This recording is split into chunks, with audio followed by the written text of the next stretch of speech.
Malaquias, no capítulo 1, a partir do versículo 6. O filho honra o pai e o servo ao seu senhor. Se eu sou pai, onde está a minha honra? E se eu sou senhor, onde está o respeito para comigo? Diz o Senhor dos exércitos, a vós outros, ó sacerdotes, que desprezais o meu nome. Vós dizeis, em que desprezamos nós o teu nome?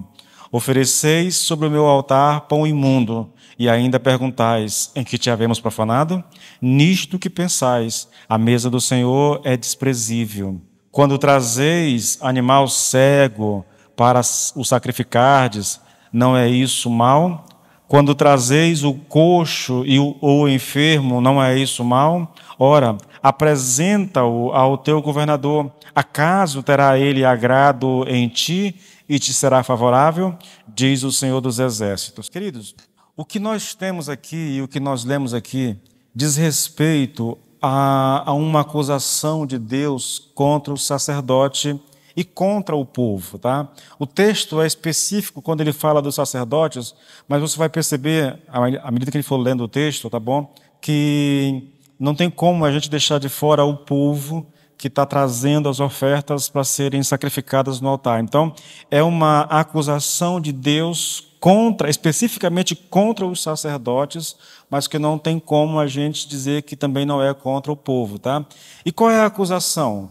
Se você observar o versículo 6, você vai perceber isso muito claramente. É mais ou menos assim, Deus está dizendo assim, olha, vocês sabem que eu sou o Pai e o Senhor da nação e de vocês, os sacerdotes, entretanto, vocês não me dão a honra que um pai merece do seu filho e nem me tratam como um servo deveria tratar o seu Senhor. É isso que ele diz no versículo 6. O filho honra o pai e o servo respeita o seu senhor. Se eu sou pai, onde é que está a minha honra? E se eu sou senhor, onde é que está o respeito para comigo, né?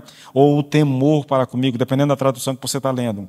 E a pergunta é, por que é que Deus está aqui, através do profeta Malaquias, falando isso ao povo? E a queixa, querido, é por causa da atitude de desprezo que tanto os sacerdotes como o povo manifestavam em relação a Deus. Eu sei que o texto está se dirigindo aos sacerdotes, mas não posso negar que são as pessoas, os sacerdotes estão oferecendo sacrifícios no templo, e sacrifícios que são desagradáveis a Deus, mas quem está trazendo isso para os sacerdotes é o povo, tá?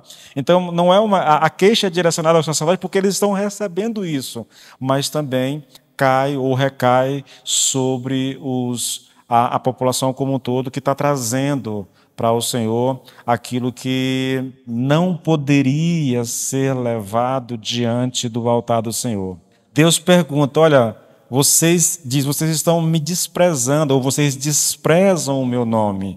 E aí eles perguntam, mas Senhor, como é que nós desprezamos o teu nome? Eu quero que vocês entendam, querido, que a questão central aqui, do versículo 6 até o 14, tem a ver com o desprezo dos sacerdotes em relação a Deus. E esse desprezo, ele é caracterizado pelos sacrifícios que são oferecidos diante do altar de Deus, né? O que caracteriza esse desprezo é exatamente os sacrifícios. É o que diz o versículo 7. Olha bem aí rapidinho. Vocês oferecem pão impuro sobre o meu altar e ainda perguntam, em que te havemos profanado? Nisso de pensarem que a mesa do Senhor pode ser desprezada. A mesa do Senhor aqui, querido, é uma referência ao altar de sacrifício. E o pão impuro aqui são as ofertas que estão sendo levadas para serem sacrificadas no altar de Deus, tá bom? Então, altar e mesa aqui tem a ver com pão e mesa aqui tem a ver com o altar e com as ofertas que são sacrificadas sobre o altar. A atitude deles não é que eles estão dizendo, a mesa do Senhor é desprezível. Não. A atitude dos sacerdotes em oferecer sobre o altar de Deus sacrifícios Eu vou chamar isso aqui de sacrifícios impróprios ou ofertas impróprias. Mas falar dessa maneira, querido, é um eufemismo, entendeu? Para descrever o desprezo que o povo e os sacerdotes manifestavam ao oferecer a Deus animais defeituosos, doentes e até dilacerados. Chamar de ofertas impróprias é um eufemismo, mas era esse o problema, ou é esse o problema que Deus, através do profeta Malaquias, está tratando aqui. Tudo que vai ser dito aqui tem a ver com essa situação. E, queridos, eu gostaria de chamar sua atenção, tá? Eu vou tentar fazer isso em forma de perguntas e respostas para eu poder seguir com o plano que eu fiz para ministrar isso aqui e talvez dar um pouco mais de entendimento para você. Mas eu quero que você entenda uma coisa. Pastor, isso tem nada a ver com a gente. Você vai já perceber, querido, que não é bem assim. Que a atitude desse povo, a atitude dos sacerdotes, quando você entende o que está acontecendo aqui, ela tem tudo a ver com o nosso culto hoje, tá? Tudo a ver. Nós vamos já chegar nessa parte aí. Então só tenha em mente, o problema que o profeta está tratando aqui é porque o povo, juntamente com os sacerdotes, estão desprezando a Deus através de uma atitude de desobediência, de desrespeito, de desonra para com o Senhor, quando eles estão oferecendo pão imundo ou pão impuro diante do altar do Senhor, tá bom? Irmãos, a gente tem que entender isso, tá? Você tem que pegar o texto. Olha, veja só. Olha o versículo 8. O cerne de tudo aqui. Tudo gira em torno disso. Olha o versículo 8. Quando vocês oferecem em sacrifício um animal cego, será que isso não está errado? E quando trazem um animal coxo ou doente, será que isso não está errado? É o problema, tá? Estão oferecendo o pão impuro diante da mesa, na mesa do Senhor. Olha o versículo 13. E vocês dizem ainda, que canseira, e torcem o nariz para isso, diz o Senhor dos Exércitos. Oferecem animais roubados. Roubados aqui. Há um comentarista da Igreja Batista Brasileira, chamado Isaltino Gomes, parece.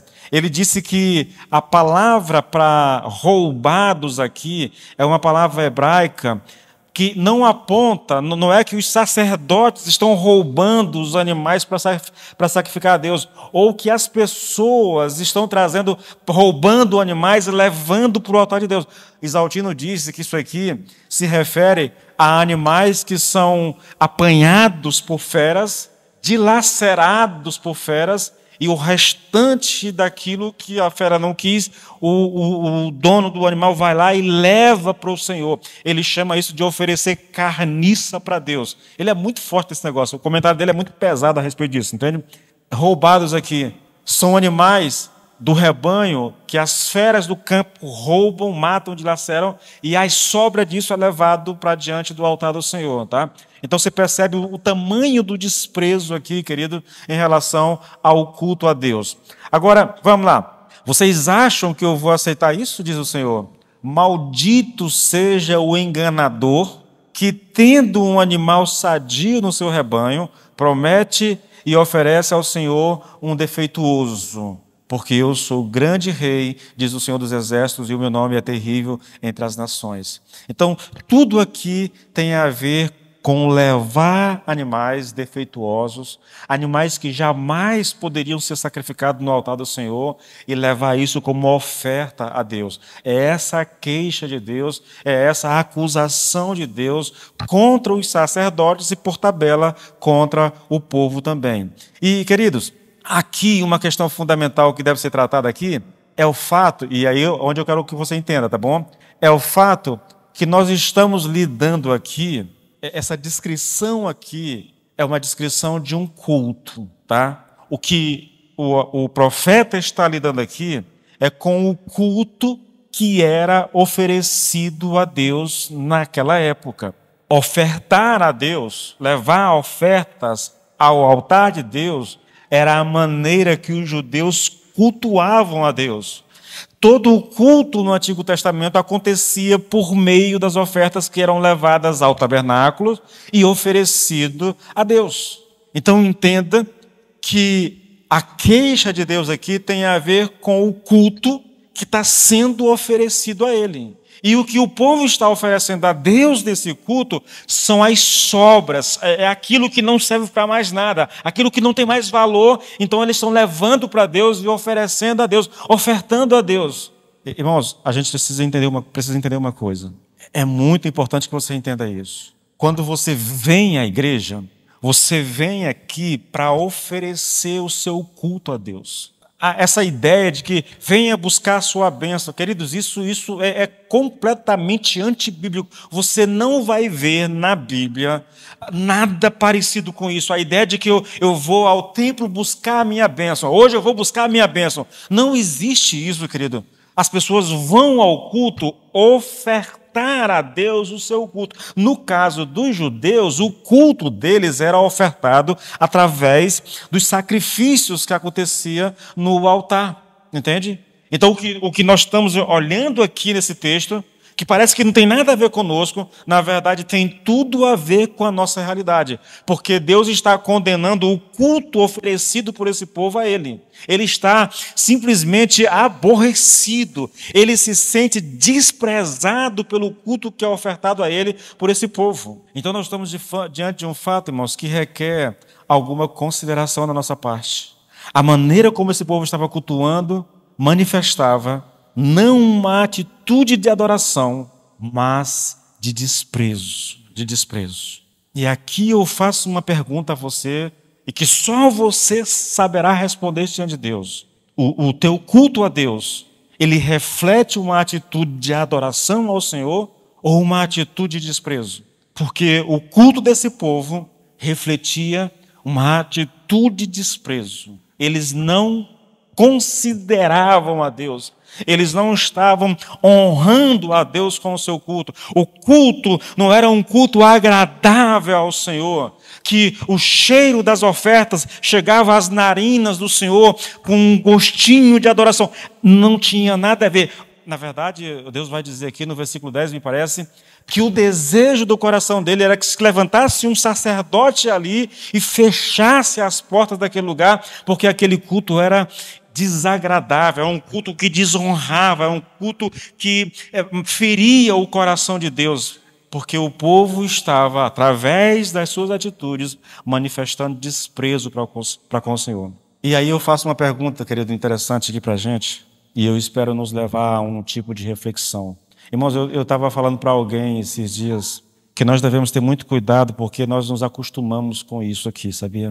A gente se acostuma com a igreja, a gente se acostuma com Deus, e perde o temor, perde a reverência. Às vezes a gente vem para cá e nós não consideramos que estamos diante de Deus, mas apenas diante de pessoas, seja pessoas que estão aqui cantando e tocando, seja alguém que está aqui pregando. Nós não temos a consciência, e porque nós não temos a consciência de que nós estamos diante de Deus, que nós estamos oferecendo a Deus o nosso culto, nós perdemos a reverência e a gente entra na casa do Senhor de qualquer jeito, a gente cultua de qualquer jeito, a gente não liga muito para o que está acontecendo. Irmãos, é um negócio muito perigoso isso aqui.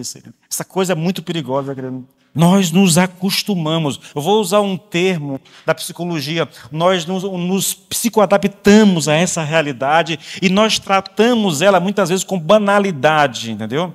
Olha, queridos, deixa eu dizer uma coisa a vocês. Eu estava ouvindo o pastor Marcos Granconato falando a respeito dos puritanos e a maneira como eles enxergavam a vida cristã.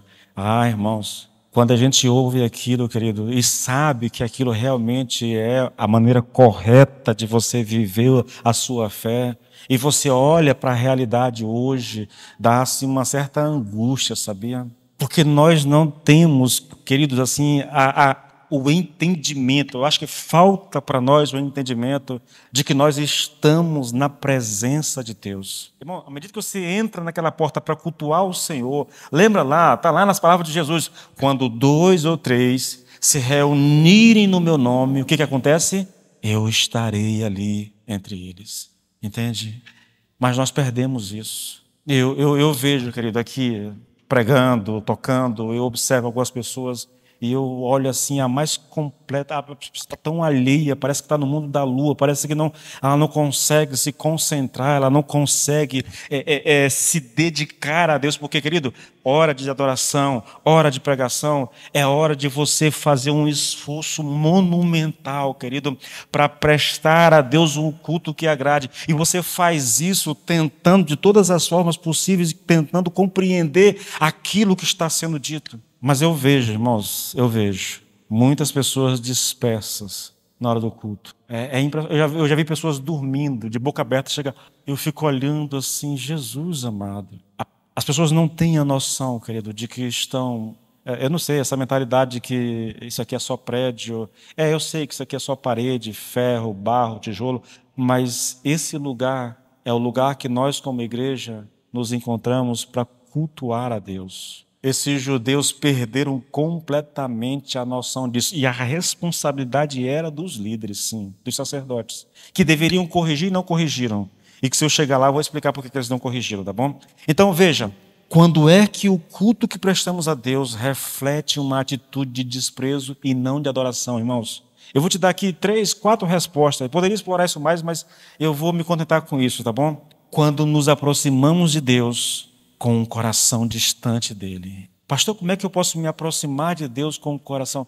Você está aqui na presença do Senhor, mas teu coração está muito longe daqui, irmãos. Ou você quer ver uma coisa interessante? Jesus explica isso de uma forma melhor. Marcos capítulo 7, a partir do versículo 1, há um texto bem interessante. O texto diz assim: certo dia, alguns fariseus e mestres da lei chegaram de Jerusalém e se reuniram ao redor de Jesus e notaram que alguns dos discípulos dele deixavam de seguir os rituais judaicos comuns antes de comer, isto é, o de lavar as mãos. Porque os judeus, especialmente os fariseus, não comem enquanto não lavam as mãos, conforme suas antigas tradições exigiam. Por isso, quando eles voltam da rua para casa, devem lavar-se desta maneira antes de tocar em qualquer comida. Este é apenas um de muitos exemplos de leis e regulamentos aos quais eles se apegaram durante séculos e ainda seguem, tais como sua cerimônia de purificação de vasilhas, panelas e pratos. Versículo 5.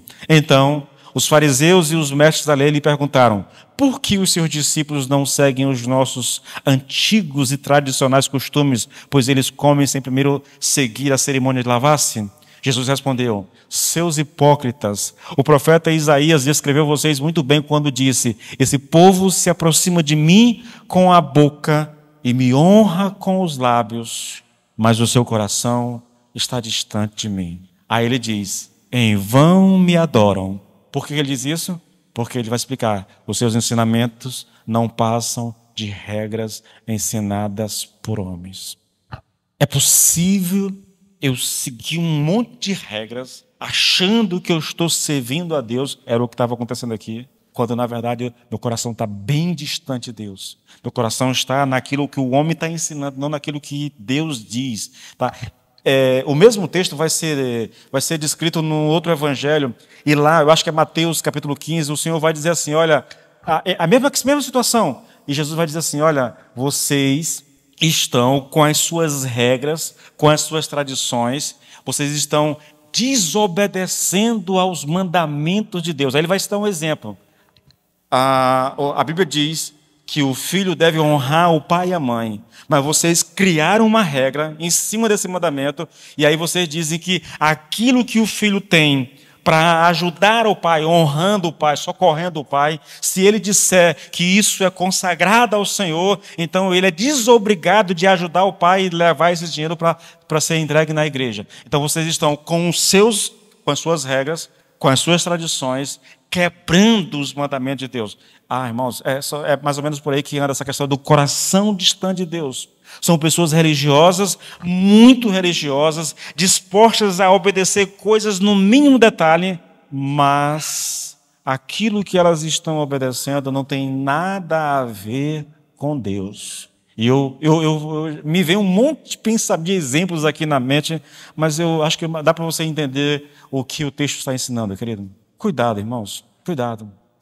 Cuidado porque você pode estar criando regras para você, adotando regras. É por isso que eu não gosto muito dessa ideia de regras, irmãos, regras, porque às vezes a gente faz das regras os mandamentos e substitui o mandamento de Deus, e aí a gente acha que está obedecendo a Deus, quando na verdade a gente está desobedecendo ao Senhor. Você quer obedecer? Volte para a palavra, querido. Faça aquilo que a palavra diz. Faça aquilo que a palavra ordena que você faça.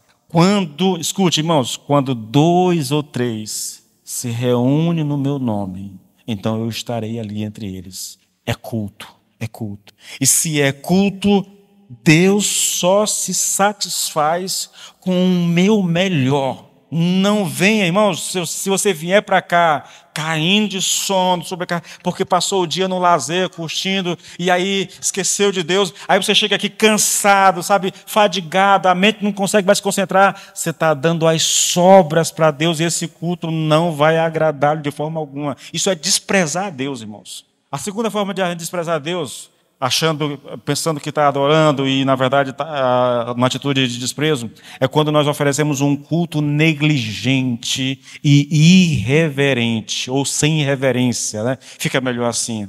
O texto aqui que nós estamos estudando, querido, aponta para um culto negligente e sem reverência a Deus. Por quê? Porque não havia a preocupação em agradar a Deus com o culto que estava sendo oferecido a Ele. Estão trazendo qualquer coisa e colocando no altar de Deus. Não há um desejo no coração, não há uma preocupação no coração dessas pessoas de honrarem a Deus, de trazer o melhor animal e oferecer ao Senhor, entendeu? Porque tinha que ser, a regra, querido, é que o animal tinha que ser um macho, entende? Um macho sem defeito. É um animal caro, é um animal de reprodução. Tem que custar alguma coisa.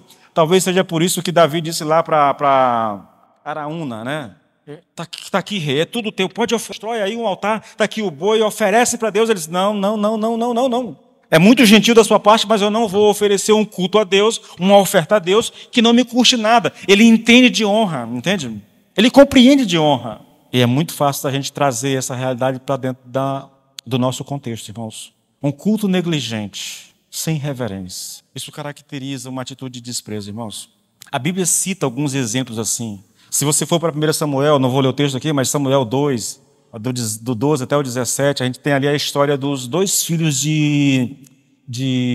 do sacerdote Eli, Hofni e Finéias. Eles eram sacerdotes, mas não estavam nem aí para o culto a Deus. Não estavam dispostos a seguir as orientações. Irmãos, entendam uma coisa. O culto a Deus é estabelecido por Deus. Ele diz como deve ser adorado. Você tem que cumprir. Os judeus tinham detalhadamente como deveria cultuar a Deus. Os sacerdotes conheciam o seu papel. Matar lá esses 2 jovens lá. Relaxado, irreverente, irresponsável. As pessoas traziam sacrifício, eles não esperavam a hora certa de pegar a oferta, porque eles tinham acesso à oferta, poderiam pegar. Não, eles iam lá e mandavam lá o servo ir lá e pegar um pedaço de carne para ele assar. Não, mas não pode fazer isso, não, nós somos sacerdotes.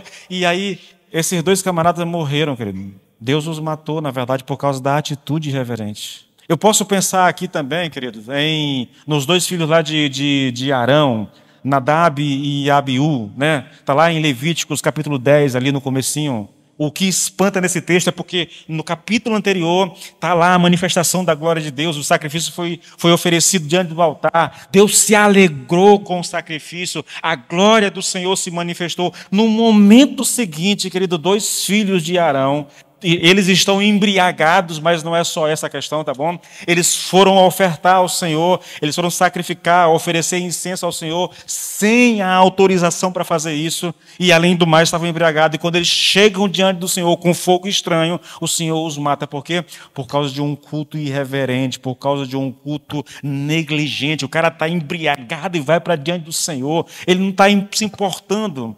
Ele viu aquela manifestação toda, ele viu a glória de Deus descer, talvez até desejasse isso, né? Mas não fez conforme Deus tinha ordenado. Eu poderia citar aqui os exemplos lá de quando Davi vai levar a arca para Jerusalém, e tem tantos outros exemplos na Bíblia de um culto negligente ao Senhor, querido. Irmãos, nós temos que ter muito cuidado com essa questão. Oh, queridos, Às vezes eu não sei, eu acho que nós nos psicoadaptamos a essa realidade de igreja, de culto, e aí a gente já desconsidera, a gente não liga mais se está na presença de Deus, né? A gente parece que reage a quem está lá na frente, parece que não há mais temor, não há mais uma consciência, aquela certeza de que nós estamos diante do Senhor, que esse é um ambiente propício à adoração, entendeu? Que quando nós nos encontramos aqui, a gente deve vir com o coração desejoso realmente de adorar ao Senhor, de oferecer ao Senhor um culto, e não é qualquer culto, é o meu melhor culto, irmãos, é o meu melhor culto. Eu tenho que vir em plena forma para cá, sabe? Eu tenho que vir consciente de que quando eu chegar aqui, eu vou adorar ao Senhor. Então, na hora do louvor e da adoração, irmãos, eu preciso me doar, me entregar na adoração. Não fazer. Eu vejo gente na hora da adoração que está lá com o celular, olhando alguma coisa, lendo Bíblia na hora da adoração. Irmãos, isso é uma coisa. A vontade que tem é dizer, irmão, vai para casa, irmão. Não fica aqui não, está pecando.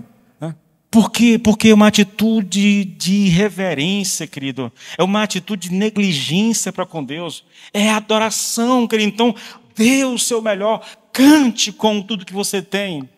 É momento da palavra, irmãos, então foque a tua mente, sabe? Na minha época, eu andava com um caderninho. Hoje, quando eu estou ouvindo a mensagem, se eu tiver livre para ouvir, eu estou com o meu tablet aqui no bloco de notas, anotando aquilo que eu acho interessante. Porque eu acho que isso é oferecer um culto que agrade ao Senhor. Eu estou tentando realmente aprender, eu quero realmente absorver alguma coisa daquilo que está sendo ministrado.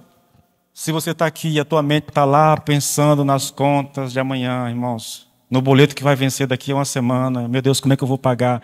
O pastor está pregando aqui e a tua mente está viajando. Ô irmão, ô querido, se eu pudesse eu te diria, não vem para cá não, irmão, assim. Quando vier, vem disposto a cultuar o Senhor. Porque isso é um culto negligente, isso é um culto irreverente, é um culto que não agrada a Deus. Você não está dando o seu melhor para Deus. Eu tenho que dar o meu. Irmãos, olha, eu vou ser franco com vocês. Eu poderia pregar, querido, eu poderia vir para cá, numa terça-feira, abrir um texto qualquer aqui e pregar. Eu poderia fazer isso. Eu tenho bagagem e experiência para fazer isso. Mas eu nunca venho para cá, irmãos. A minha esposa conhece a minha realidade. Vocês não têm ideia do quanto que eu leio para preparar uma mensagem como essa aqui. Por que eu me esforço tanto? Por que eu leio tanto, irmãos? Porque eu quero dar o meu melhor para Deus. Eu posso até ser culpado de outra coisa, mas nesse aspecto eu quero dar o meu melhor para Deus. Porque se a gente não oferece o nosso melhor para Deus, é uma atitude de desprezo. Quando é que o culto que nós prestamos a Deus reflete uma atitude de desprezo e não de adoração. Eu já disse, quando nos aproximamos de Deus com o coração distante, quando nós oferecemos a Deus um culto negligente sem reverência. Agora o terceiro ponto, quando vivemos em pecado sem arrependimento, irmãos. Você quer ver um texto curioso? Isaías, capítulo 1, a partir do versículo 11. Eu vou ler porque eu acho que vale a pena vocês ouvirem a leitura. Olha o que Deus diz, é Deus dizendo ao seu povo, É como se Deus estivesse falando para a igreja hoje, entendeu? Já não suporto mais os seus sacrifícios. Chega, não quero mais a gordura dos seus carneiros.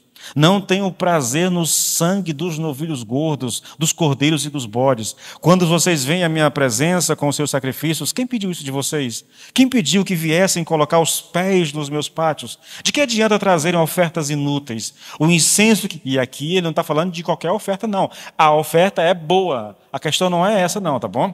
O incenso que vocês queimam para mim cheira mal. Suas festas religiosas, a lua nova, os sábados, os jejuns, não passam de mentiras. E não há nada que eu odeie tanto quanto uma religião fingida. Eu não aguento mais todas essas festas. Elas se tornaram um fardo para mim. Já nem posso olhar para essas cerimônias. A pergunta é, por que Deus está tão indignado aqui? Desculpa a expressão que eu vou usar aqui, vai parecer irreverência mesmo. Por que Deus está tão revoltado com o culto aqui? Olha o versículo 15, irmãos. De agora em diante, vocês podem orar, é o mesmo capítulo 1, tá bom? Vocês podem orar com as mãos levantadas para o céu, mas eu não vou atender. Podem fazer muitas orações, mas eu não ouvirei nenhuma delas. E sabem por quê? Porque as suas mãos estão sujas com o sangue das suas vítimas inocentes. Ele não está falando aqui apenas de assassinato, isso inclui assassinato, mas não é exatamente essa questão. Por que eu digo isso? Por causa do restante do texto. Olha, versículo 16: lavem-se, limpem-se de seus pecados. Não quero mais ver todas essas maldades. Parem de fazer o mal. Aprendam a fazer o bem, a ser honestos, a agir com justiça. Ajudem aqueles que são explorados. Defendam o direito dos órfãos. Protejam as viúvas. Está percebendo? A mão suja aqui não é só suja de sangue no sentido literal, mas são atitudes pecaminosas. E as pessoas vão para diante de Deus com o coração em pecado, querido. E quando eles chegam diante de Deus, não importa, aqui já não importa se a oferta é boa, entendeu? Se o carneiro é macho, se o carneiro não tem defeito, entendeu? Não importa a atitude com a qual eles estão indo para diante do Senhor. Eles estão vivendo em pecado, eles estão sendo desonestos, eles estão fazendo mal às pessoas, estão explorando as pessoas e ainda assim acham que pode chegar diante de Deus, oferecer as suas ofertas e Deus vai aceitar o seu culto. Deus diz: não, não aceito. Não aceito e não respondo mais nenhuma oração de vocês. É interessante, né? Porque lá em Isaías 59, 1 e 2, ele vai dizer a mesma coisa. Mas os ouvidos do Senhor não estão tapados, de maneira que ele não possa ouvir, nem os seus braços encolhidos, de maneira que ele não possa salvar. Porém, as vossas iniquidades fazem separação entre vós e o vosso Deus, e os vossos pecados escondem o rosto de Deus de vocês, de maneira que ele não vai atendê-los mais. Por quê? Pecado. Irmãos, olha, querido, eu sei que isso parece chato, mas, querido, quando eu colocou os pés ali, querido, a nossa primeira atitude, e não é ser aqui pessoa, não é uma atitude religiosa, você pode se ajoelhar, você pode sentar, mas você deveria sondar o teu coração antes de oferecer o teu culto a Deus. Porque às vezes a gente vem para a igreja e volta, irmãos, e não tem bênção de Deus. Escute, Deus está dizendo: eu não abençoo, não adianta. Pode orar, pode levantar as mãos para os céus, mas eu não vou atender, não vou ouvir, não vou responder vocês, enquanto não mudarem a atitude do coração. E por último aqui, quando adoramos a Deus por interesse pessoal. Queridos. João 6, 26. Jesus respondeu: em verdade, lhes digo, que vocês estão me procurando, não porque viram sinais, mas porque comeram os pães e ficaram satisfeitos. Há uma multidão atrás de Jesus, mas elas não estão interessadas nele, no sentido de reconhecer a respeito de quem ele é de fato. Não tem a ver com isso. O que elas querem é apenas comida. Elas viram Jesus multiplicar 5 pães e 2 peixes e alimentar uma multidão. Então, começaram a andar atrás de Jesus porque queriam comer. Interesses pessoais. Cabe muito bem. Irmãos, eu sei que isso pode parecer uma crítica meio dura, tá bom? Mas Paulo explica isso da seguinte forma. Ele diz: o destino deles é a perdição. Estou lendo Filipenses 3,19. O destino deles é a perdição. O Deus deles é o ventre, tá? E a glória deles está naquilo de que deviam se envergonhar, visto que só pensam nas coisas terrenas. Eu estava dizendo para alguém ontem aqui, há pessoas que vêm à igreja porque estão interessadas em alguém lá. É um menino que está interessado numa moça da igreja, é a moça que está interessada em algum rapaz da igreja. Há pessoas que vêm à igreja porque elas estão em crise financeira e elas viram alguma propaganda onde dizia que se elas fossem para a igreja, se elas fossem buscar Jesus, Jesus poderia mudar a vida delas e abençoá-las. A gente que está enfermo e vem para a igreja, não porque ela quer Deus, não porque ela está ali querendo conhecer Deus, mas porque ela está em busca de cura. Queridos, não é errado você buscar a Deus quando você precisa de um milagre, mas buscar a Deus só por causa dessas coisas, isso é um problema, tá bom? Isso é um problema sério na igreja. Tem igrejas aqui que, assim, segunda-feira é o dia para quem está quebrado financeiramente. Terça-feira é o dia para quem não vai bem no casamento. Na quarta-feira é o dia para quem está com a família destruída. Na sexta-feira, e aí todo dia tem um dia, entendeu? Aí você escolhe o dia que você vai. A pessoa vai lá porque ela quer a solução do seu problema. Isso não tem nada a ver com adorar a Deus, com querer conhecer Deus. Isso tem a ver apenas com interesse pessoal. E esse tipo de culto não é aceitável para Deus, irmãos. Por que oferecer animais impróprios sobre o altar de Deus era uma atitude que manifestava tanto desprezo a Deus, irmãos? E a primeira resposta, querido, é porque era uma atitude que afrontava de maneira explícita e deliberada um mandamento de Deus para o seu povo.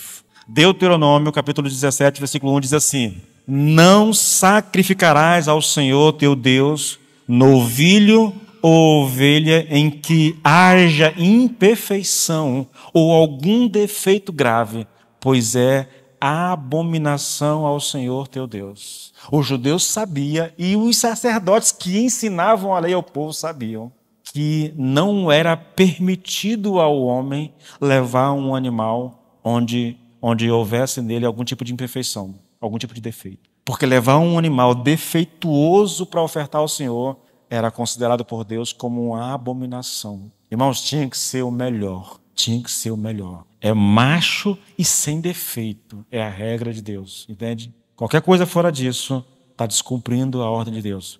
Então, repetindo aqui, querido, oferecer animais impróprios sobre o altar do Senhor era uma atitude que manifestava desprezo a Deus, porque eles sabiam que Deus requeria deles um animal perfeito. Então eles estão fazendo isso de maneira explícita, de maneira deliberada, proposital. Estão oferecendo ao Senhor o pior, tá? O pior. Segundo, querido, porque essa era uma atitude tão indigna para com Deus que os sacerdotes ou o povo não ousariam repeti-la, fazer a mesma coisa, né, diante de um mero ser humano. Olha o versículo 8, irmãos. 8, 9. Olha o que Deus diz aqui. Quando vocês oferecem em sacrifício um animal cego, será que isso está certo? Não está errado? E quando trazem um animal coxo ou doente, será que isso não está errado? Ora, isso aqui é Deus sendo irônico com o povo. Ora, experimentem oferecer um animal desses ao seu governador. Será que ele se agradará de vocês ou será favorável a vocês? Diz o Senhor dos Exércitos. E agora, sacerdotes, supliquem o favor de Deus para que nos conceda a sua graça, mas com tais ofertas nas mãos, será que ele será favorável a vocês? Diz o Senhor dos Exércitos. Esses dois versículos expressam uma certa ironia da parte de Deus com a atitude daquelas pessoas. Tá? O desprezo aqui, querido, era tanto. E, irmãos, vamos lá, eu não sei exatamente assim se isso era realmente proposital, eles querem desprezar a Deus. Eu não sei. O versículo 6 diz assim, mas vocês perguntam, como é que desprezamos o teu nome? No versículo 7 há uma pergunta, em que havemos profanado? Né? Não sei, querido, mas o desprezo era tanto, se consciente ou inconsciente, o desprezo era tanto, querido, que o Senhor disse que eles não teriam coragem de oferecer algo tão desprezível ao governador. Um culto é desprezível diante de Deus quando nós estamos mais preocupados em agradar a homens do que a Deus. Essas pessoas, mesmo trazendo as suas ofertas e colocando diante do altar, Deus diz, vocês não fariam isso com o governador de vocês. Eles tinham uma preocupação maior no coração de agradar ao governador, a ponto de não levar um animal como esse para eles, mas não havia no coração deles a preocupação de levar um animal defeituoso para o Senhor. Você consegue entender? Essa é uma atitude, irmãos, que se reflete muitas vezes na igreja. Você já viu você já viu, é só o que tem hoje na verdade, né? São pregadores que estão preocupados o tempo todo em agradar as pessoas, em dizer aquilo que elas vão fazer. Irmão, você quer ver uma coisa interessante? Deixa eu colocar isso de maneira mais prática, porque isso é uma coisa que o que eu coloquei aqui de pregadores querendo agradar as pessoas está muito restrito a quem prega. Há uma atitude que é um pouco mais vexatória ainda, sabe? Uma pessoa vai organizar um culto e ela começa a se preocupar em o que fazer naquele culto para que as pessoas se sintam bem, para que elas se sintam acolhidas, para que elas se sintam confortáveis. Veja, eu não estou falando de oferecer um ambiente, não. É uma preocupação de que no culto, que o culto seja realizado de maneira que as pessoas se agradem do culto. Eu não tenho. Eu não sei se isso é um defeito ou se é uma virtude. Eu não tenho a preocupação de agradar vocês com o que eu estou pregando. Eu não me preocupo em nenhum momento se eu vou agradar ou não vou agradar. É lógico que às vezes eu me incomodo com algumas coisas que eu estou dizendo aqui. Eu estou falando e estou incomodado, mas eu não vou deixar de falar. Por exemplo, a administração pede uma coisa que eu sei que tem um irmão que está passando por dificuldade nessa área ou está com um pecado nessa área, e aí eu vou pregar e eu sei que o irmão está com aquele problema e eu evito falar naquilo porque eu não quero ofender o irmão, não quero... Irmãos, eu me dói, entende? Mas eu não vou deixar de falar só porque o irmão está em pecado. Você vê muito isso acontecer, querido, na igreja. Eu já vi isso acontecer de perto. Uma preocupação com as pessoas. É lógico, querido. Eu entendo o seguinte, está lá escrito, quem prega, pregue como se o próprio Deus estivesse falando através de você. Eu acho que é assim que a gente tem que encarar a pregação. Então, eu tenho certeza que Deus não evitaria algum tema só porque algum irmão aqui tem dificuldade com esse tema. Então, eu não vou evitar também, querido. Tá? Posso até ter cuidado, mas evitar temas por causa disso, não. Medo de agradar as pessoas, irmãos. Nós precisamos parar com isso. Em célula, na igreja, ou, sei lá, no trabalho. Você tem que viver a sua fé, querido. Você não vai esconder quem você é, com medo de ofender alguém, com medo disso, daquilo. Acho que não pode ser assim, querido. Não, não deveria ser assim, tá? Não deveria ser assim. Olha um texto interessante, o versículo 9, né? Deus, tenha compaixão de nós. Vocês repetem seus pedidos. Eu mudei a tradução aqui agora porque essa tradução aqui, ela explica melhor o texto, tá bom? Deus, tenha compaixão de nós. Vocês repetem seus pedidos, mas trazendo tais ofertas, por que eu deveria conceder alguma graça a vocês? Perguntou o Senhor dos Exércitos. Há uma certa ironia aqui, assim como há no versículo 8, tá? Vocês trazem para mim qualquer um, mas eu duvido que vocês levem isso para o governador de vocês. Tá? E aí, além de vocês fazerem isso, de trazer qualquer coisa, agora vocês vêm e, Senhor, me abençoa, Senhor, me ajuda. Deus vai dizer, eu vou ouvir vocês com essas ofertas aí. É o que Deus disse lá para o povo lá de Isaías, lá, entendeu? A maneira como vocês estão me cultuando, eu não vou mais ouvir vocês. Podem orar, podem levantar as mãos, mas eu não vou mais responder vocês. É a mesma coisa aqui, irmãos. A mesma ideia sendo repetida. E terceiro ponto aqui, a pergunta que eu fiz, querido, tem a ver com a questão das ofertas, né? Por que elas são tão desprezíveis diante de Deus? Porque ela afronta a grandeza de Deus, a maneira como esses irmãos estavam cultuando, a maneira como eles estavam levando suas ofertas ao Senhor, afrontava a grandeza de Deus. Olha o versículo 10 e 11, irmãos. Olha como é que Deus age aqui.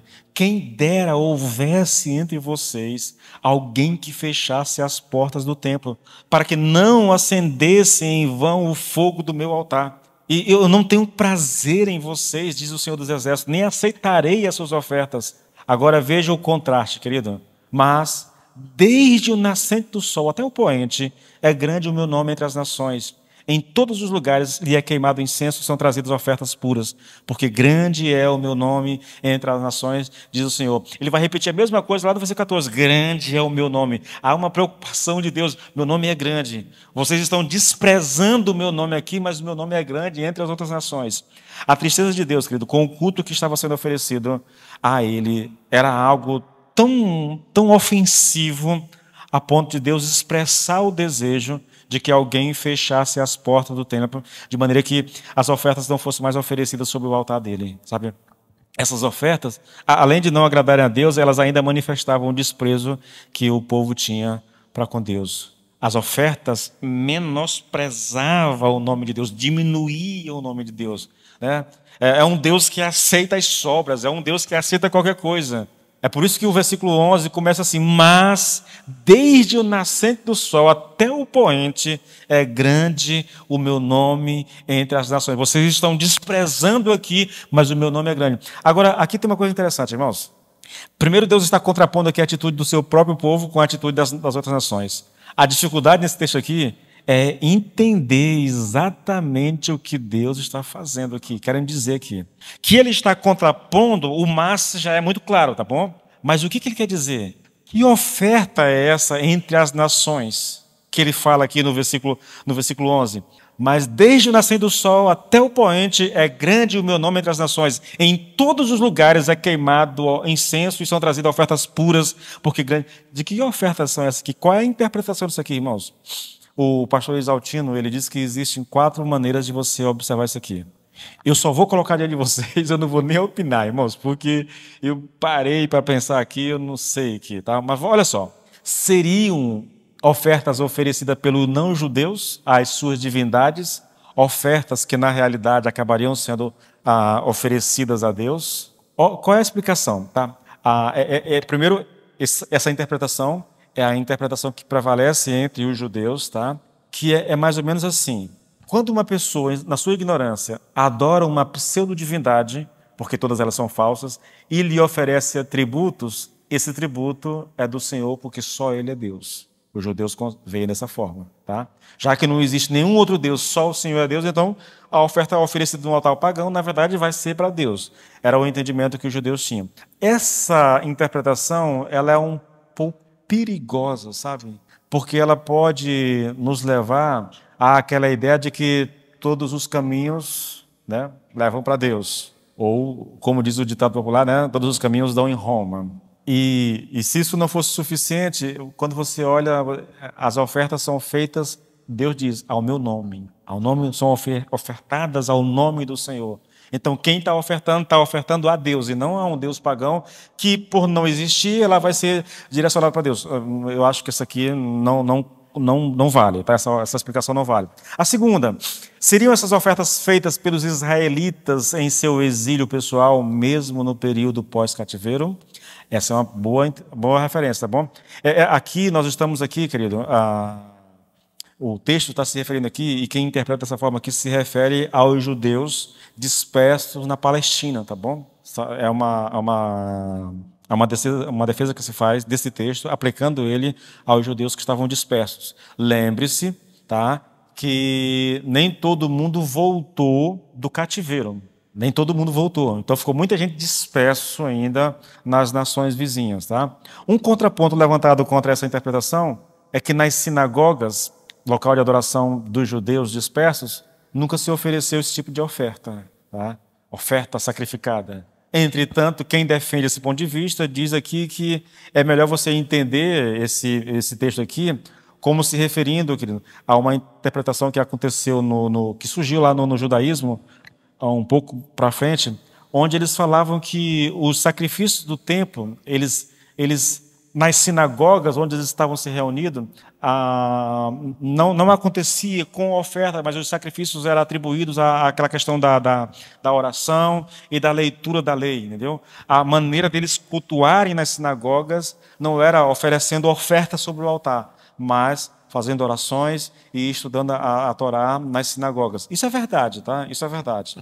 Agora, que essa é a explicação, eu não sei, querido, tá? Eu não sei. A terceira sugestão aqui é que o texto estaria continuando a ironia dos versículos 8 e 10 que nós lemos aqui agora há pouco, tá? A adoração prestada em Jerusalém era de qualidade espiritual tão baixa que a efetuada em qualquer outro lugar seria melhor. Lembra? Vocês estão me trazendo ofertas, mas eu duvido que vocês tenham coragem de ofertar isso ao governador, de levar isso ao governador. Então, a adoração tem uma qualidade tão inferior que qualquer adoração que aconteça em qualquer outro lugar é melhor do que o que vocês estão me oferecendo. É isso que Deus está falando? Eu não sei, irmãos. Eu não sei. Eu realmente não sei dizer a vocês. E a quarta interpretação é a interpretação escatológica messiânica. Eu sou tendencioso a essa aqui. Essa interpretação traduz o meu nome é adorado, né? É grande, por será. Então, você tira as ofertas do tempo presente e coloca ela no futuro, entendeu? Projeta ela para o futuro. E aqui, se você pegar o próprio livro de Malaquias, lá no capítulo 3 de Malaquias, você vai encontrar alguma coisa de Deus falando sobre o meu mensageiro que vai vir, uma profecia relacionada com Jesus, né? E aqui as pessoas acreditam, querido, que isso tem a ver com aquilo que aconteceria depois de Jesus e do estabelecimento da igreja, entendeu? Então é nesse sentido que Deus está colocando. Ele está olhando profeticamente para o futuro e está falando disso. Essa é a interpretação mais comum na igreja, no início da igreja, tá bom? Mas eu não sei dizer exatamente, irmãos, qual das 4 interpretações estão corretas. É um texto confuso e eu realmente não sei. O que eu só sei de uma coisa, é que Deus está contrapondo a atitude relapsa do seu próprio povo com a atitude de outras nações, tá? E está dizendo que entre as outras nações ele é grande. Embora o povo esteja desprezando o seu nome ali, ele é engrandecido nas outras nações. É isso que eu sei que está dizendo. Agora, o significado exato disso aqui, eu não sei dizer, querido, eu não sei. E para finalizar, irmãos, por que os sacerdotes permitiram que tal atitude fosse praticada, querido, contra Deus? Por que eles aceitaram, na verdade, que essas coisas fossem praticadas, que as ofertas fossem oferecidas. Por que eles estavam, eles mesmos, ofertando esse negócio? O povo traz e eles ofertam. Porque eles poderiam dizer, não, isso aqui não é aceitável, Deus não aceita, um culto não pode ser assim, e rejeitar essas ofertas. Mas eles simplesmente estavam recebendo as ofertas e oferecendo ao Senhor. O Isbe diz uma coisa interessante. Ele diz assim, porque os sacerdotes desobedeciam à própria lei, né? Ele está basicamente trazendo uma opinião. Porque os sacerdotes desobedeciam à própria lei, poluíam o altar e encorajavam o povo a adorar a Deus de maneira tão desprezível e descuidada. Aí ele vai dizer, um dos motivos era o fato de eles mesmos estarem dando a Deus, um dos motivos era o fato de eles mesmos não estarem dando a Deus o que tinham de melhor. A questão é, se os próprios sacerdotes não estavam oferecendo a Deus o seu melhor, por que eles iam exigir isso do povo? Há um texto em Oséias que diz assim, por isso, como é o povo, assim é o sacerdote. É um texto interessante. E alguns estudiosos, eu vou citar aqui especificamente o Hernán Dias Lopes, que usa esse cenário aqui, do versículo 6 ao 14, para falar a respeito da liderança. E eles falam de uma maneira, querido, que eu tenho muita dificuldade de compreender, sabe? Olha o que o Hernán Dias Lopes diz. Concordamos com o ditado, tal líder, tal povo. Sempre que a liderança é um exemplo positivo, o povo segue-lhe os passos. Sempre que o líder transgride, ele é um laço para o povo. A liderança é como um espelho. É interessante? É interessante, irmãos. Mas toda vez que eu leio alguma coisa nesse negócio, me vem uma pergunta na cabeça. Qual a fonte desse pensamento? Tal líder, tal povo. Por que eu pergunto isso? Porque o texto que eu li em Oséias parece inverter essa ordem. Oséias diz, por isso, como é o povo, assim o sacerdote. Mas o que Hernandes Lopes vai dizer assim, tal líder, tal povo. Ou seja, o povo é um reflexo do líder. Tá? É essa ideia que ele está falando aqui. E, irmãos, eu me pergunto, eu já tive num grupo de pastores perguntando, irmãos, de onde é que vem isso na verdade? Veja, a gente deveria perguntar, isso vem das Escrituras Sagradas? Porque quando eu leio as Escrituras, eu leio o contrário disso. Não é tal líder, tal povo, é tal povo, tal líder. É essa a ordem nas Escrituras. Mas vamos supor que isso vem das Escrituras, irmãos. Digamos que isso vem das Escrituras. Aí eu pergunto, Deus foi um bom líder para Adão e Eva? Deus foi um espelho para Adão e Eva? Porque, escute uma coisa interessante, irmãos, isso para mim é muito forte isso. Deus pastoreou Adão e Eva e os dois se desviaram. Não é verdade? Os dois se desviaram. Tal líder, tal povo. Você vai aplicar isso para Deus? Acho estranho, querido. Deus não foi um espelho para Adão e Eva? Pergunto também, Noé não foi um bom líder para a sua geração? Homem reto, temente a Deus, 100 anos pregando na prática, construindo a arca, mas falando daquilo que ia acontecer, e em 100 anos ele só conseguiu alcançar a família. Toda aquela geração morreu. Ele foi um bom líder? Líder, tal povo? Eu pergunto, irmãos, Moisés e Arão foram bons líderes para o povo que saiu do Egito? Entende? É por isso a minha crítica com esse pensamento. Eu tenho uma dificuldade, irmãos, com isso. Vou um pouco além. Jesus foi um bom líder para os seus discípulos. Sabe qual é a minha queixa, irmãos? Eu entendo a necessidade de o líder ser um exemplo, eu concordo com isso, tá? Ele tem que ser um exemplo para os seus liderados. Eu sei, querido, que todo líder deve oferecer o seu melhor a Deus, procurando de todas as maneiras ser um bom referencial na vida das pessoas que lidera, mas tenho muita dificuldade com esse tipo de pensamento que parece jogar toda a culpa do fracasso dos liderados na pessoa do líder. Eu tenho dificuldade, irmãos, com isso, mas muita dificuldade com esse pensamento. Eu estava no grupo de pastores e aí alguém fez nós estávamos lendo sobre liderança, né? E alguém falou algo dessa forma, e aí eu imediatamente, irmãos, eu escrevi um comentário e eu só vi o pessoal, concordo, pastor, concordo em gênero, concordo, porque é um pensamento, irmãos, muito doido, querido. E a questão toda é, qual é a fundamentação bíblica disso, irmãos? Porque se eu disser tal líder, tal povo, eu vou dizer, Deus foi um péssimo líder. Jesus não foi um bom líder. Um traiu, o outro vendeu, todos abandonaram, entendeu? Se não fosse o batismo com o Espírito Santo depois, irmãos, aquele negócio não tinha dado certo não, querido. Entende? A gente tem que ter cuidado com isso. Dizer que Paulo, dizer que Moisés foi um mau líder junto com Arão, é absurdo, querido. Mas havia ainda um segundo motivo, querido. A pergunta que eu fiz aqui, deixa eu só voltar com a pergunta, tá? Por que os sacerdotes permitiram que tal atitude fosse praticada? Por que eles estavam aceitando essas ofertas? Eu disse aqui primeiro, na verdade o Wisby disse, que um dos motivos era o fato de eles mesmos não estarem dando a Deus o que tinha de melhor. E a segunda resposta, querido, é que havia aqui, e escute isso aqui, novamente eu estou citando o Wisby, tá bom? Esse é o último trechinho do comentário de Wisby. Ele diz assim, olha, havia, porém, outro motivo pelo qual os sacrifícios imperfeitos eram considerados aceitáveis. Olha o motivo, irmãos. Os sacerdotes e as suas famílias alimentavam-se daquilo que era oferecido no altar. E os sacerdotes queriam estar certos de que teriam comida na mesa. Afinal, a economia não andava bem, os impostos eram altos e o dinheiro estava escasso. Apenas os israelitas mais devotos levariam animais perfeitos para o Senhor. Desse modo, os sacerdotes contentavam-se com algo aquém do melhor e incentivavam o povo a trazer o que tivesse disponível. Um animal doente morreria de qualquer forma e os coxos não serviam para nada mesmo. Então, o povo podia muito bem levá-los para o Senhor. Por quê? Eles estão pensando no sustento deles. Isso me faz pensar, querido, em coisas que eu já vi na igreja.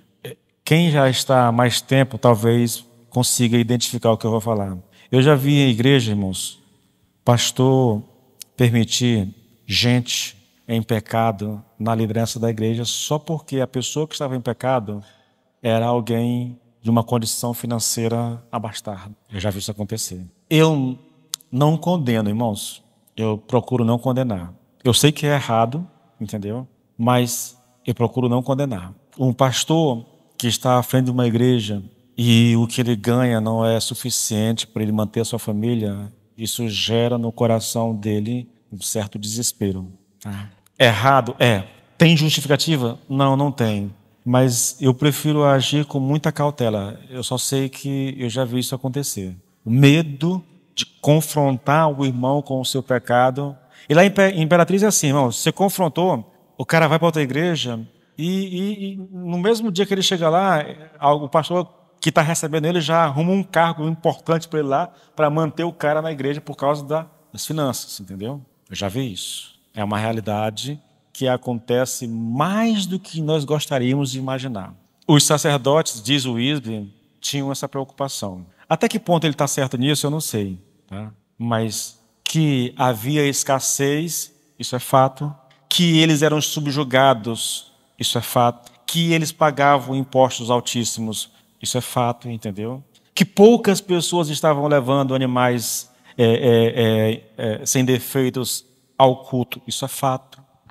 Então pode ser, sim, uma explicação. Não justifica, querido, mas é uma explicação para a atitude dos sacerdotes.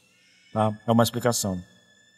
Com tudo isso aqui dito, querido, com tudo isso aqui posto diante de vocês, o que eu quero que vocês entendam, e eu finalizo com isso aqui, é que nós não somos chamados para julgar as pessoas, quem quer que seja.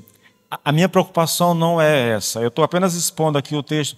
A minha preocupação é como isso vai funcionar na prática comigo, tá? Porque o que nós vimos aqui é um culto que, ao invés de manifestar adoração a Deus, estava provocando desprezo, estava deixando o coração de Deus entristecido, indignado, porque as pessoas estavam dando as sobras para Deus. Porque elas não estavam dando o seu melhor. E o culto a Deus exige o nosso melhor, irmãos.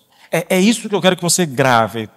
Grave isso. Quando eu vier para a presença do Senhor, eu quero oferecer a Deus o meu melhor culto, a minha melhor adoração, a minha entrega absoluta ao Senhor. Por reconhecer quem Ele é, por querer agradá-lo, eu vou dar o meu melhor ao Senhor. É isso que eu quero que vocês gravem, querido. Se vocês adotarem essa postura, irmãos, eu te garanto que muita coisa vai mudar na tua vida, tá?